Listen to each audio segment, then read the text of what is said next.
Hello, everyone, and welcome back to the Immigration and Jobs Talk Show.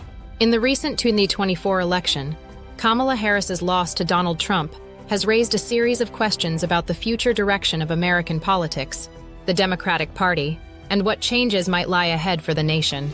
With Harris losing key voting blocs and falling short on campaign strategies, her defeat has left both her supporters and critics wondering, what does this mean for the United States?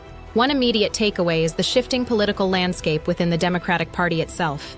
Harris's campaign struggled to reconnect with voters who had supported Biden in 2020, particularly among young voters, Latino voters, and working-class individuals. These groups, once solidly Democratic, are now seen as increasingly open to other options, reflecting a growing sentiment that the party needs to address their concerns more directly. This shift could push the Democratic Party to reevaluate its policies and potentially move in a new direction to win back its traditional base. Harris's loss also raises important questions about the role of identity politics in campaigns. While her historic candidacy was initially seen as a positive step for women and minorities, it didn't resonate strongly enough to overcome economic and policy-driven concerns.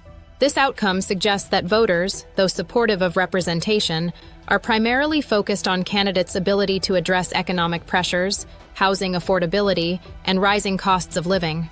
Another impact of this election is the potential for new divides within the Democratic Party. The loss has exposed differences between those who favor progressive change and those who prefer a more moderate approach. Prominent figures like Bernie Sanders have voiced concerns that the party is not doing enough to address the issues of working-class Americans, calling for a more transformative agenda that resonates across diverse voter groups. Harris's loss might fuel a debate within the party, forcing leaders to confront the growing divide between moderates and progressives. Internationally, Harris's loss could also have implications. As vice president, she was a strong advocate for human rights, climate change action, and global cooperation, but her inability to win may indicate a shift in American voters' priorities toward more domestic issues, especially around the economy. World leaders will likely be watching closely to see how a Trump administration might impact trade, climate policies, and global alliances. For the Republican Party, this win signals a resurgence and may empower more conservative candidates in the years to come. Trump's ability to regain the presidency demonstrates that a significant portion of the American population supports his policies, particularly around immigration and national security. Republicans may use this momentum to push for legislation that reflects these values, potentially shifting the U.S. further toward conservative stances on key issues. The broader takeaway from Harris's defeat is that America's political climate is more polarized than ever, with clear divisions on issues like immigration, economic policy, and social justice.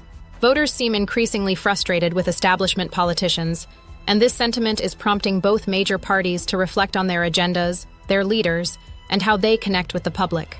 Harris's loss serves as a stark reminder that for any candidate to succeed, they need to be in tune with the core concerns of everyday Americans.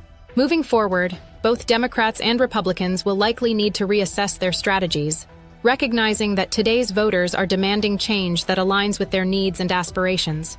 For the Democratic Party especially, Harris's defeat may prompt a critical reassessment, potentially leading to significant shifts in leadership, policies, and overall strategy as they look to future elections. Thank you for tuning into our discussion. Drop your thoughts in the comments, subscribe for more updates, and we'll see you next time. Thanks for tuning in to Immigration and Jobs Talk Show.